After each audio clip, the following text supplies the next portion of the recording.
បាទអញ្ញាតគ្រប់នឹងជំរាបសួរដល់ពុកម៉ែបងប្អូនទាំងអស់សូមស្វាគមន៍មកកាន់100 Channel វៀតណាមបាទសម្រាប់ម៉ោង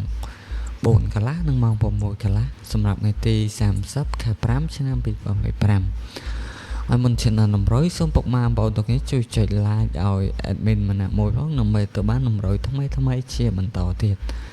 តើឥឡូវកុំឲ្យខាតពេលវេលាយើងទៅមើល100ដែលខាង admin ធ្វើការរៀបចំជូនឲ្យទាំងអស់គ្នាដែល admin បានធ្វើការដុតជើងធូបបាទដើម្បីផ្សងសំណាងឆ្នោតវៀតណាមម៉ោង4កន្លះនិងម៉ោង6កន្លះបាទហើយសម្រាប់ពុកម៉ែបងប្អូនដែលចាំបានលេខពិសេសលេខច្បាស់ពី admin អាចតាក់ទងមក admin បានតាមរយៈលេខទូរស័ព្ទហ្នឹងបាទ07168 300លេខ52លេខទូរស័ព្ទរបស់ admin ផ្ទាល់សម្រាប់ពុកម៉ែបងប្អូនចាំបានវៀតណាមម៉ោង4កន្លះបាទនិងម៉ោង1កន្លះម៉ោង4កន្លះអីអាចតាក់ទងមក admin បានហើយ admin សុំកាត់ខ្ទង់ឲ្យតែម្ដងពុកម៉ែបងប្អូនអូខេលេខតូចយើងមាន64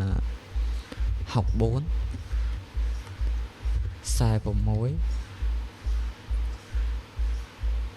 34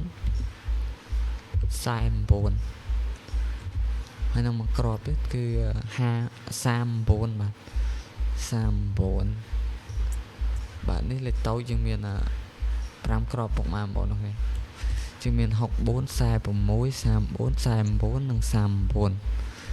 នេះសម្រាប់លេខតូចបាទហើយលេខធំយើងមាន349 349គុណបាទ6 66 676គុណ469គុណ469គុណបាទនេះសម្រាប់លេខធំបាទលេខធំនេះមាន3គ្រាប់ពុកម៉ែបងប្អូននេះបងអូនបានកាត់ខ្ទង់អស់ហើយពុកម៉ែបងប្អូនអត់ប្របាយកទៅចាក់ទេបាទហើយអស់ខ្ទង់យើងអស់ខ្ទង់60អស់ខ្ទង់60អស់ខ្ទង់40